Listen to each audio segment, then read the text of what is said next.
What's up guys, welcome back to the channel. Don't mind the loud Evo idling outside. I'm trying to data log that car on a warm start. It's been having some like weird issues. Only on pump gas, only on a warm start. Cold starts are fine. Warm start's a little bit weird with that car. So I've been needing to data log that thing and get these logs sent over to English so we can get that all dialed in and sorted out. And as soon as we get that sorted out, that car is strictly gonna be E85 only because it makes way more power, way more fun to drive, and E85 smells good. So why not do it? Especially now that we have it in Spokane. Today's a sick day. We've had this package laying around. I think it showed up before I left. So it's been here for like a month, I feel like. Pretty exciting package.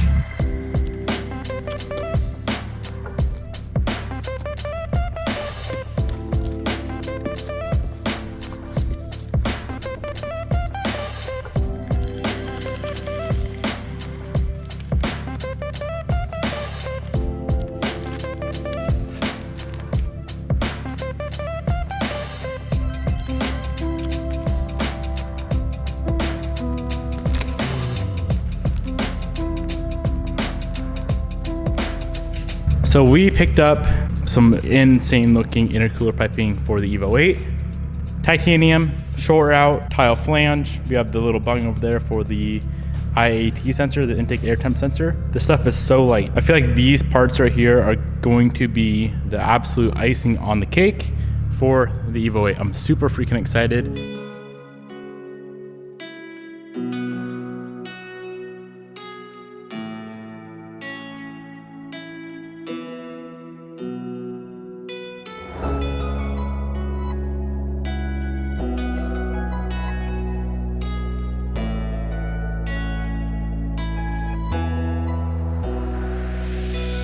We may have to do some modifications with the lower intercooler pipe because this is made for a stock turbo.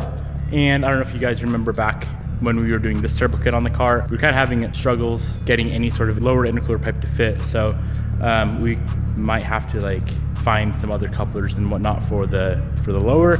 Upper should be a direct fit, direct bolt on, and it's gonna look absolutely insane. So that's what I'm gonna start with right now is let's go ahead and do the upper and see how it looks.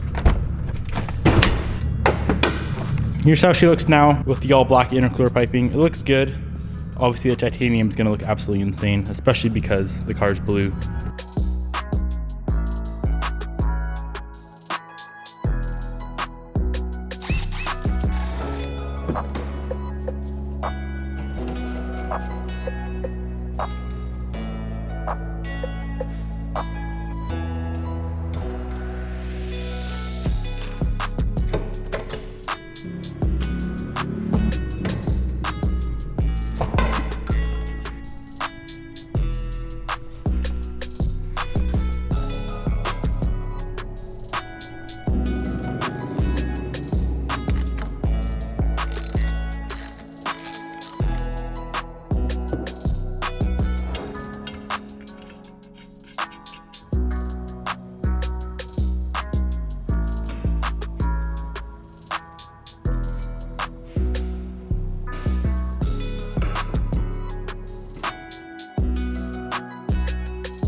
Upper intercooler pipe is installed, looking absolutely beautiful. It is a short route, so there's much less, I should measure it. I'm actually curious to see how much less piping there is.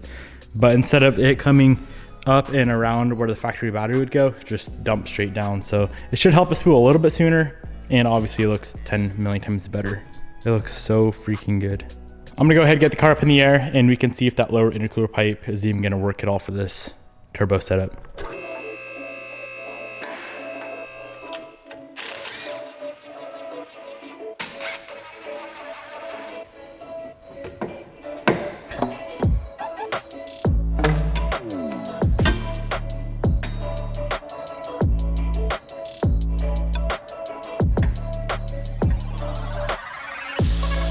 Unfortunately, it looks like unless we have a good titanium fab dude, modify this lower intercooler pipe, there's no way it's gonna fit. Let me show you guys why. First of all, it was supposed to be 2.5 inch all the way through, and this one next down to 2 inch. So we could get some sort of adapter, but it'd be kind of pointless because we'd have to go right back to 2.5 inch for the precision. And then look at how much shorter it is versus our intercooler pipe. So yeah, we'd have to get that extended, bent, this cut off, a 2.5 inch piece welded in there. Maybe down the road we can do it, but that's not really an option today. Look how freaking roach this one got though. This is what happens when you blow lower intercooler pipes off. They get all messed up. Oh well. Got it all back together with the old intercooler piping. That guy is just gonna be a little decoration until we can figure out if we want to try and get it to fit. Honestly, not a super big deal because you can't see that piping anyway. It would be super nice to have it on the car, but like I said, not a big deal. If you guys do want to pick up this piping, I will have it linked down in the description box below from the company that I got it from. I'm not sure if there's many companies that make titanium piping for 8s and 9s or not, but where I got this stuff from, I'll link it down in the description box below. There's been one issue, well, there's two issues, but one that I want to fix right now. The other one is that taillight issue. I feel like that's going to be a little bit more complicated and I don't want to dive into that yet, but there is another issue that we can fix real quick. Let's pull the car out of the lift so we can get to the inside of it and I'll show you guys what's going on.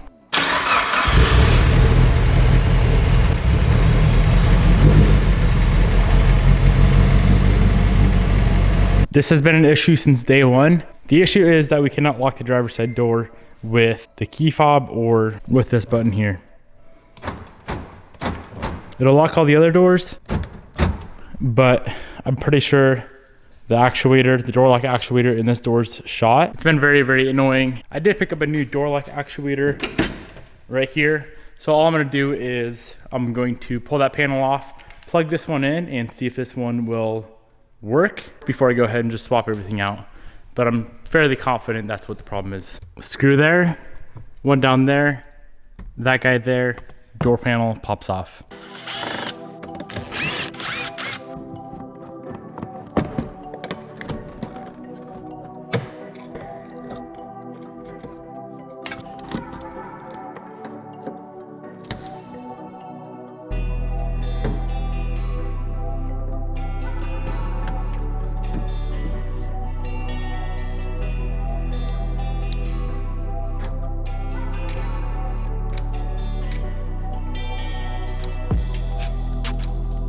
As you guys can see, the new actuator works like it should. So this thing's a little bit of a pain in the ass, in my opinion, to swap out.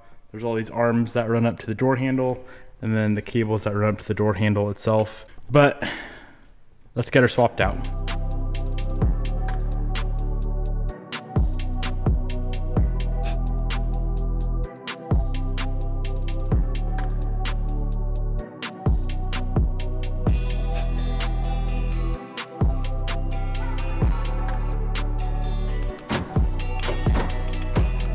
We're done with that issue, all good to go.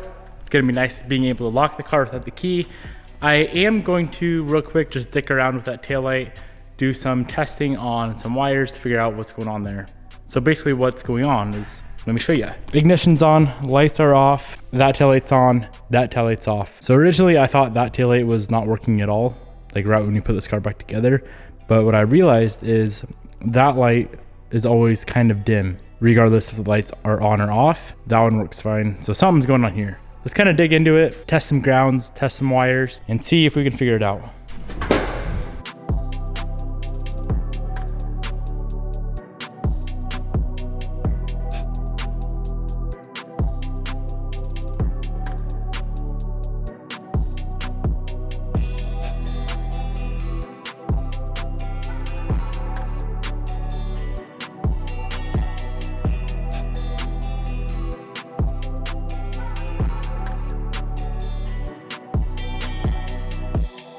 You guys want to see something kind of funny? Check this out. Here's the car, torn apart, both taillights off.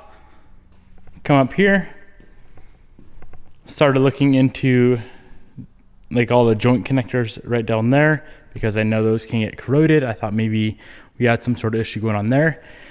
Started tearing into our fuse box because we relocated it from the bay to the fender. Guess what the problem was? I spent about 2.5 hours on this problem. It should have been 2.5 minutes max. It was a blown fuse, which I've never seen a blown fuse cause a light to stay on. So when I initially did all the checking with the wiring, on the passenger side, which was fine, there were 3 wires that were grounded. On this side, there were 2 wires that were grounded, and the third one that should have been grounded had like 8 volts of power going through it. But yeah, lights work nice and bright. Let me go ahead and turn off the lights, and hopefully they turn off. Look at that. It's off. I try to always start with the easiest things first. That's why I didn't dig super deep, but still I should have 100% just checked the fuses first. But it's fixed. A blown fuse caused the light to stay on. I've literally never even heard of that, and I'm sure there's some sort of logical explanation. I'm just not that good with wiring to understand why that makes sense, because in my brain, it ain't making sense. I'm gonna get this thing back together and make sure both taillights are actually working properly.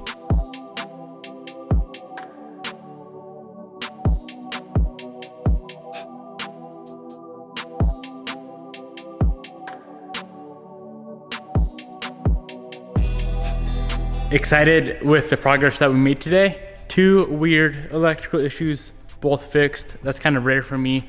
I usually take days, if not weeks or months or years to fix electrical problems. But this car wanted to cooperate and we were able to use our brain today. So that's exciting. I'm really debating purchasing some titanium, some 2.5-inch titanium piping in a TIG welder and trying to make that lower intercooler pipe fit myself. I've been needing a TIG welder for a very long time, and it'd be fun. Like, I don't know how hard titanium is to weld in comparison to aluminum, because you have to take both of those. It would be fun to learn on that piece though. Kind of an expensive piece to learn on, but if we could get it to work, that'd be exciting. I'm just not exactly sure which welder I would need to buy. I know there's like 1 billion TIGs out there, so I need to do some research there. And then I would also need like a way to cut the piping and all that good stuff, which I don't know. Maybe we'll do it, maybe we won't. Rest of the day, I'm just gonna start cleaning up some cars. The truck is disgusting. The half wrap's disgusting. The blue Evo's disgusting. Bobby's car's clean. The M3 is disgusting. So I'm gonna get some stuff washed up. So I'm gonna go ahead and wrap up this video right here. I hope you guys enjoyed. If you wanna pick up this intercooler piping that we installed on the Evo 8, I'll link it down below. Peace out, my friends. I'll see you guys tomorrow.